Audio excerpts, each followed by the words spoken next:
સુરતના Banker IVF fertility and IVF સેન્ટરે સુરતમાં પોતાના નવા ફર્ટિલિંગ ક્લિનિકનો શુભારંભ કર્યો છે. આ શરૂઆત આ ક્ષેત્રમાં સંગઠિત અને આધુનિક ફર્ટિલિટી સેવાઓ સુધી પહોંચ સુદૃઢ બનાવવાની દિશામાં એક મહત્વપૂર્ણ પગલું છે.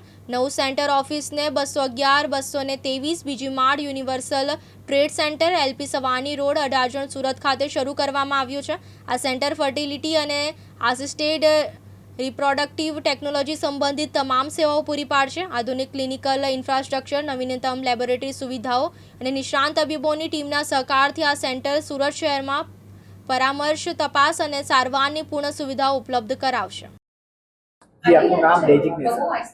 મારું નામ ડૉક્ટર જ્વલ બેન્કર છે. હું બેન્કર આઈવીએફ અમદાવાદથી છું અને અમે નવી બ્રાન્ચ અહીંયા સુરતમાં ચાલુ કરી છે. જે પ્રમાણે તમે નવી બ્રાન્ચ સુરતની અંદર શરૂ કરી રહ્યા છો, સુરતની અંદર આઈવીએફના ઘણા એવા દવાખાનાઓ છે જે અત્યારે હાલ કાર્યરત છે, તો આપનામાં ખાસ શું છે? આ બેન્કર આઈવીએફના સુરતના સેન્ટરમાં અમે ઘણું સાયન્ટિફિક અપ્રોચ લીધી છે અને ઘણી એડવાન્સ ટ્રીટમેન્ટ્સ કરીએ છીએ. સેન્ટર્સ ઘણા બધા છે, પણ અહીંયા આપણે ઓછી દવામાં હાયર પ્રેગ્નન્સી રેટ આપી શકીએ એના પર વધારે ફોકસ કરીએ છીએ કે દવાનો ખર્ચો બી ઓછો થાય અને ઇન્જેક્શન્સ બી ઓછા લેવા પડે. અને એની સાથે સાથે ઘણું એડવાન્સ જેનેટિક ટેસ્ટિંગ બી કરીએ છીએ કે જેનાથી આપણે જેનેટિક ટેસ્ટિંગ કરીને પ્રેગ્નન્સી લોસ એટલે મિસકેરેજ થવાનું જોખમ ઘટી જાય. અને ઘણીવાર તો ફેમિલીમાં કોઈ બીમારી હોય થેલેસીમિયા જેવી, તો આપણે આઈવીએફ એવો ગર્ભ બી સિલેક્ટ કરી શકીએ કે જે ગર્ભમાં ડિઝીઝ ના હોય, તે બચ્ચાને અને એની આખી જનરેશનને ડિઝીઝ ફ્રી એ લોકો રહી શકે. એટલે આવી બધી ઘણી એડવાન્સ ટેકનોલોજી આપણે અહીંયા લાવી રહ્યા છીએ અને આપણે ટ્રીટમેન્ટમાં અને લેબ વાઇઝ બંને રીતે એવી રીતે ફોકસ કર્યું છે. કરતા લોકો અહીંયા આવે છે, દર્દીઓને કેવી રીતે સારવાર કરવામાં આવે છે અને કેવી રીતે ફેસિલિટી આપવામાં આવે છે? હેલો એવરીવન, હું છું doctor Bhijal Vaniya Kaniya, consultant fertility specialist, Banker IVF Surat. જેમ કે તમે સૌ જાણો છો, બેન્કર આઈવીએફ સુરત હવે આવી ગયું છે આપણા પોતાના શહેર સુરતમાં.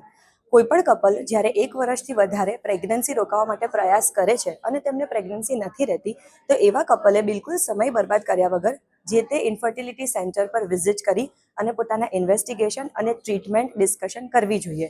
હું જાણું છું કે આઈવીએફ વિશે ઘણી બધી ખોટી માન્યતાઓ સમાજમાં ફેલાયેલી છે. દરેક કપલ આઈવીએફને સમજ્યા પહેલાં ઘણો બધો ડર ધરાવતો હોય છે કે અમારા ટ્રીટમેન્ટમાં કેટલો કોસ્ટ જશે, ટ્રીટમેન્ટ કેટલી લેન્ધી હશે, પ્રેગ્નન્સીમાં એમ્બ્રિયો ટ્રાન્સફર કર્યા પછી 9 મહિના મારે પૂરેપૂરો રેસ્ટ લેવો પડશે કે નહીં, 3 મહિના મારે કમ્પ્લીટ બેડ રેસ્ટ લેવો પડશે કે નહીં. પરંતુ આ બધી ખોટી માન્યતાઓને ક્લિયર કરવી ખૂબ જરૂરી છે.